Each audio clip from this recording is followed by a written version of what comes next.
Mwasuze mutya natera abalungi abampuliriza mbabuzaako mwebale kwekumira ku Prejani Media TV gwe ate nabakulabika nti osubscribinga kankusaba tweyungeko nsobola okulabika nti nkwongera mawulire gaffe amalala mangi nnyo gotasanye kulabika nti natera osuwa entertainment akona gaga sports gasange ku prejanimedia.com wali amawulire amalungi atera amanyuvu ennyo gotasanye kulabika nti natera muganda ng'ogenda maaso osuwe njagala okutegeeza enkya y'olunaku olwaleero ntino omwami Ismail Basibe eyakirira ekaganga atera ababe ne bamulaba oluvannyuma lwa Fred Enanga okuvayo nategeeza nti poliisi temanyi wakusa mulambo gwe kubanga balemereddwa okulabika nti abantu be bavaayo ne bagamba nti ono omuntu waffe. Njagala okutegeeza nti nno ku lunaku olwokubiri wiiki zetukubye emabega zetukubye olukumu mabega nakutegeeza ne nkugamba nti nno Bbomu zagenda maaso okutulikira awo ku CPS saako ne Parliamentary Avenue okumpi n'ekizimbe ekya Jubilee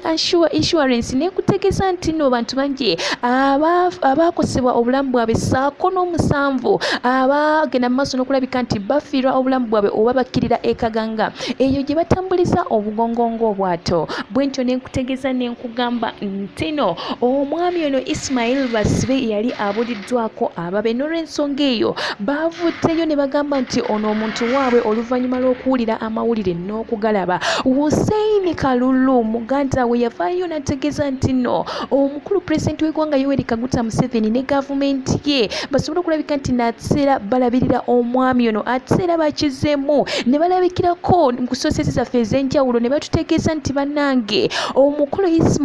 Ismail Basibe yalese omukyala n'abaana nga wena kutuusizaako olunaku olw'eggulo n'olw'ensonga ebakabitidde gavumenti eveeyo esobole okulabika nti nateera etwala obuvunaanyizibwa kubanga omwami ono olunaku olwaliyo Bbomu lwennyininyini yali alabiseeko nga yeetadde mu ddene agende ku CPS aggyeyo piki ye gye baali batutte. Jjukira piki ye yalina yalooni musajja wattu nga gy'avuga bw'atyo Bbomu yagenda maaso netulikira awo ne balowooza nti no osanga ali omu ku abo bagenda maaso n'okulabika nti nateera bakola ebikolwa ebibutujju naye munnaye ekyagenza okuzuuka ng'ate ye munnange tabiriimu n'olw'ensonga eyo ne basobola okulabika nti nateera babawa omuntu we basobola okulabika nti nateera bamuteeka oba bagenda maaso ne bakola enteekateeka ez'okumuziika. Bw'atyo famire ye eya Isma esabye gavumenti eveeyo eyambe abaana be basobole okulabika nti nateera bafuna obuyambi saako n'omukyala we kubanga be yaleka yali alabiseeko ng'agenda ku CPS babi anunule piki asobole okulabika nti nateera